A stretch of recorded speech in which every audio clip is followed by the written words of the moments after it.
നമസ്കാരം. പ്രധാന വാർത്തകൾ.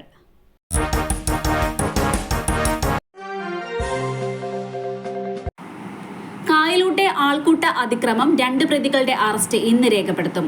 അറസ്റ്റിലായ 3 പേരെ കൂടാതെ സുനീർ, സഗറിയ എന്നിവരാണ് കസ്റ്റഡിയിലുള്ളത്. ഇവരുടെ അറസ്റ്റ് ഇന്ന് രേഖപ്പെടുത്തും.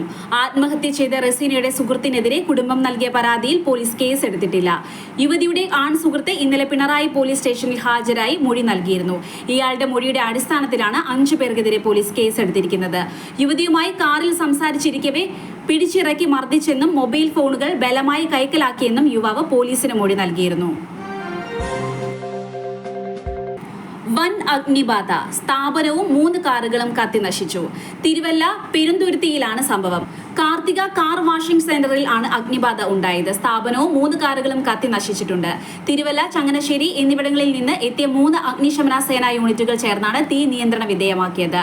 ഷോർട്ട് സർക്യൂട്ടാണ് തീപിടുത്തത്തിന് കാരണമെന്നാണ് പ്രാഥമിക നിഗമനം. തിരുവനന്തപുരം മണ്ണന്തലയിലെ ഫ്ളാറ്റിൽ യുവതി കൊല്ലപ്പെട്ട സംഭവത്തിൽ പ്രതികളെ ഇന്ന് മജിസ്ട്രേറ്റിന് മുന്നിൽ ഹാജരാക്കും. കൊല്ലപ്പെട്ട ഷഹീനയുടെ സഹോദരൻ ഷംഷാദ്, സുഹൃത്ത് വിശാഖ് എന്നിവരെയാണ് മജിസ്ട്രേറ്റിന് മുന്നിൽ ഹാജരാക്കുക.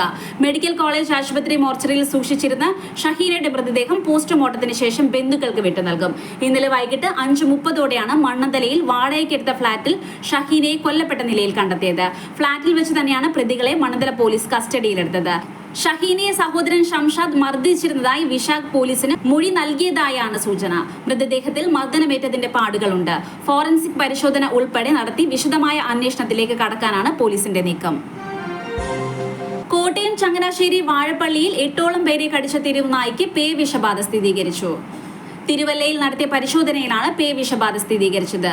നായ കടിക്കുകയോ മാന്തുകയോ ചെയ്തിട്ടുള്ളവർ എത്രയും പെട്ടെന്ന് പ്രതിരോധ കുത്തിവയ്പ് എടുക്കണമെന്ന് ചങ്ങനാശ്ശേരി മുനിസിപ്പാലിറ്റി നിർദ്ദേശം നൽകി. വ്യാഴാഴ്ച വൈകുന്നേരത്തോടെയാണ് പ്രദേശത്തുണ്ടായിരുന്ന നായ ആളുകളെ കടിച്ചു തുടങ്ങിയത്. ഇതിനിടെ അതുവഴി കടന്നുപോയ ബൈക്ക് യാത്രികൻ നായയുടെ ദേഹത്തുകൂടി വാഹനം കയറ്റിയിറക്കി. പരിക്കേറ്റ നായയെ വാർഡ് മെമ്പറുടെ നേതൃത്വത്തിൽ ആശുപത്രിയിൽ എത്തിച്ചു. തുടർന്ന് ചത്ത നായയെ പരിശോധനയ്ക്ക് വിധേയമാക്കിയപ്പോഴാണ് പേ വിഷബാധ സ്ഥിരീകരിച്ചത്. അമേരിക്കയുടെ അപ്രതീക്ഷിത നീക്കം. ഇറാനിലെ 3 ആണവ കേന്ദ്രങ്ങൾ ആക്രമിച്ച് അമേരിക്ക.